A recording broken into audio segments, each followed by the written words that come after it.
Hey everyone, happy Wednesday. Let me just start by saying that you people are very talented. Our pumpkins look amazing. I'm so excited to go and vote later this week, and I'm really proud to get to include clients on this process, and I'm proud of our participation level. So great job if you decorated a pumpkin, and if you didn't, show your support and go and vote. I think just it looks really awesome, and just really reflects our team spirit. So I'm really proud of you guys.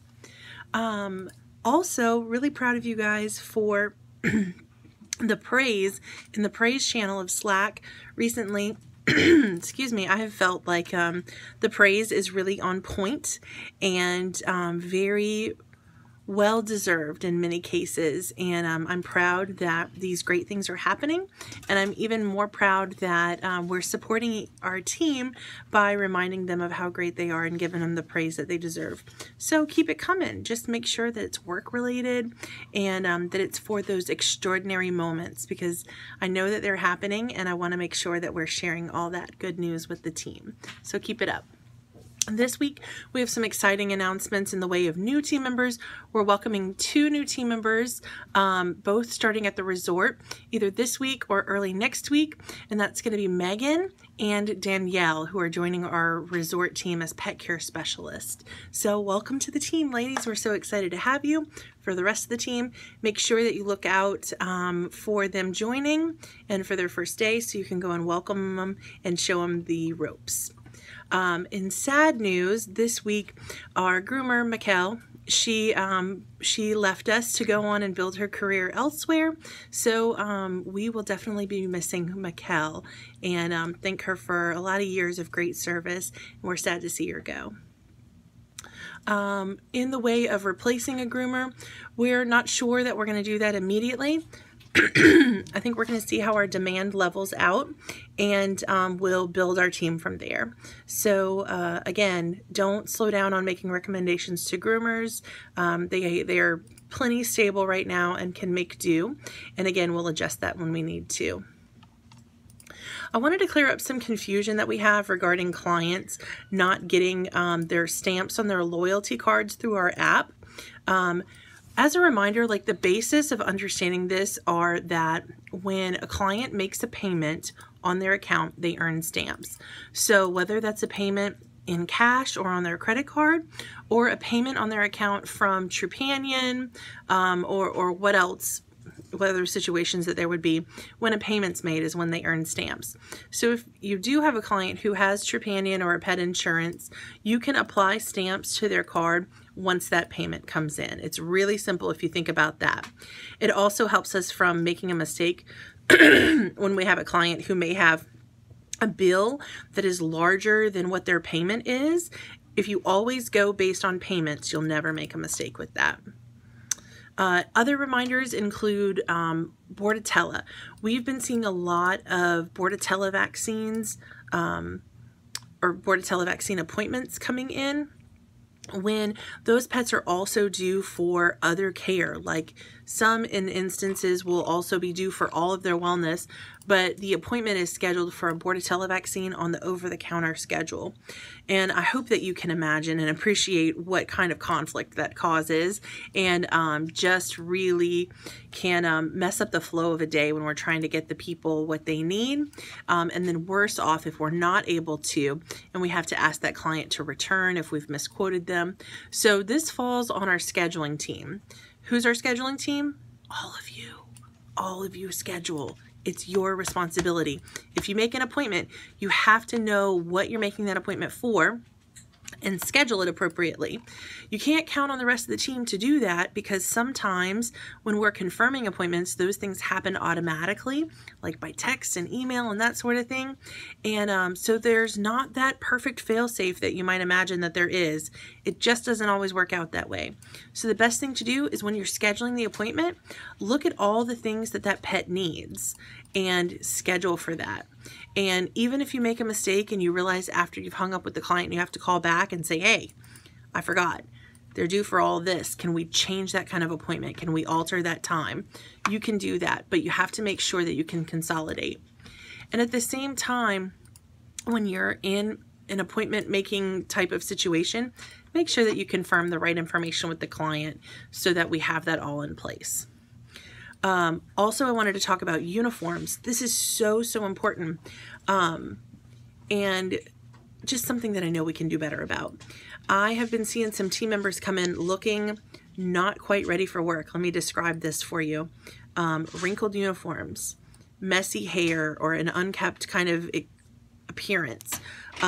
Lots of additional accessory items that cover up your uniform, like alternate jackets or sweatshirts. Shoes looking particularly worn or muddy. I know that life is tough, and I know that it's tough to get to work on time, but we all do it, and we all have to show up looking our best. Your appearance is so important to validate your knowledge. It's the first thing that people can judge you on. And although it might not be right and it might not be the first thing that you want them to judge you on, it's what happens.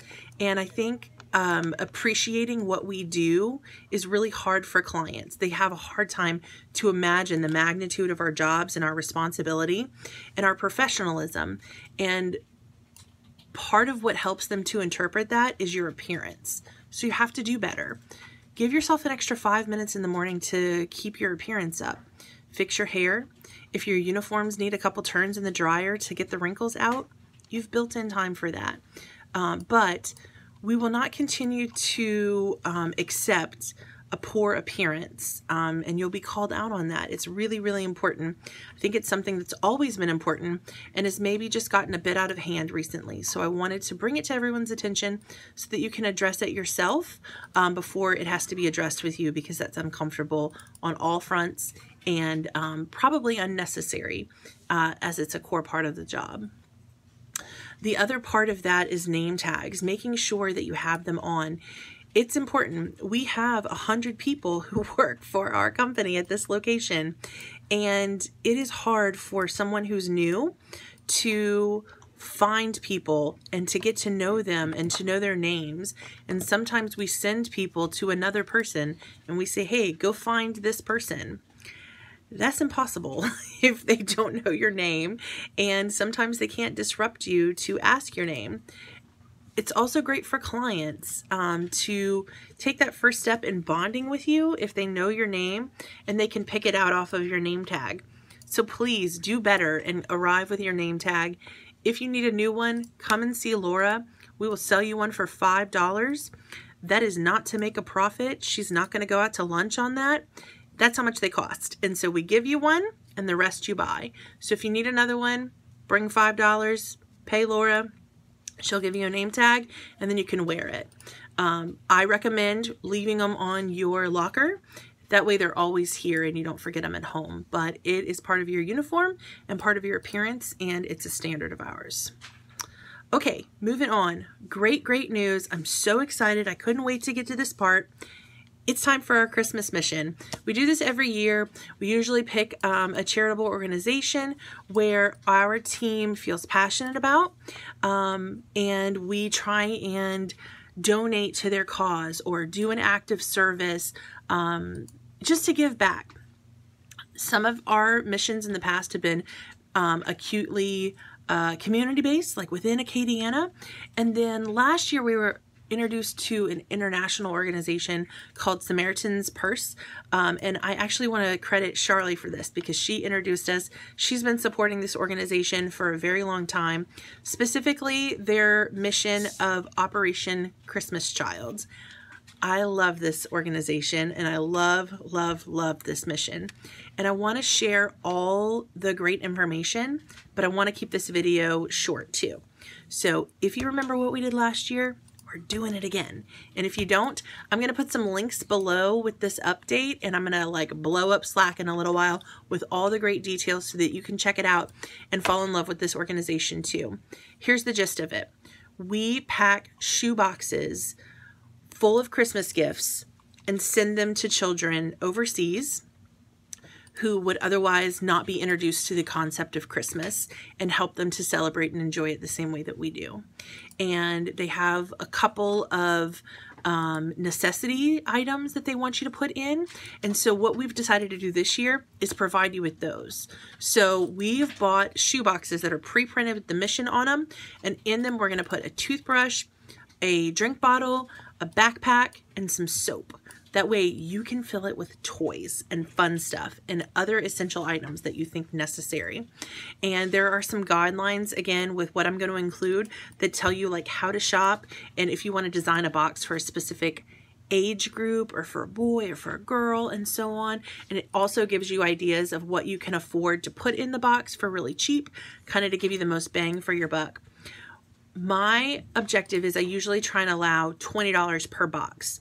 So I like to donate $9 towards the shipping. That's how much it costs per box to ship it. And then that gives me $11 to fill the box. So again, I'm really excited because I think our organization is making it even easier for me to create just a really awesome box, because some of the items that I would have to spend money on, like $4 or $5 worth, are already in there.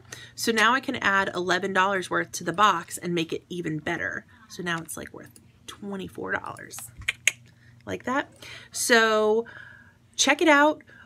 This happens really quickly. When we decided that we just had so much fun with this mission last year, and to circle back, we came in a little bit late on the project.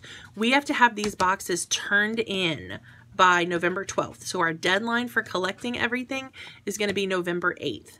And by the way, we include clients in on this mission too. So hopefully they can help us out with some shipping costs.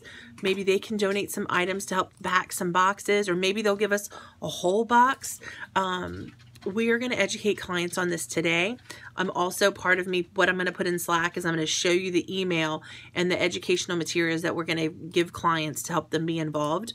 And we're going to get the clients to turn their boxes in to the big blue food bin that's in the lobby, and we'll help to adjust those things. I'm so excited about this. I feel like I've missed some details, but I just wanted to give you the overview of what we're trying to do. We're packing shoe boxes for children, Operation Christmas Child. Check out the email that Amber's designed to send out to clients. There's videos and lists and things in there that'll give you the gist. And then you can just call Charlie 24 hours a day to ask her any questions that you have about the rest of the details.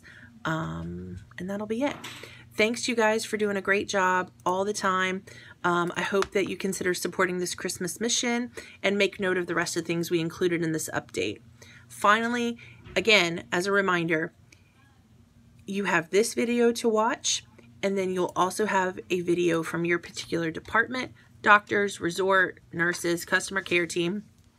So you watch your 2 videos, then head into Humanity and click I'm finished. All right, take care.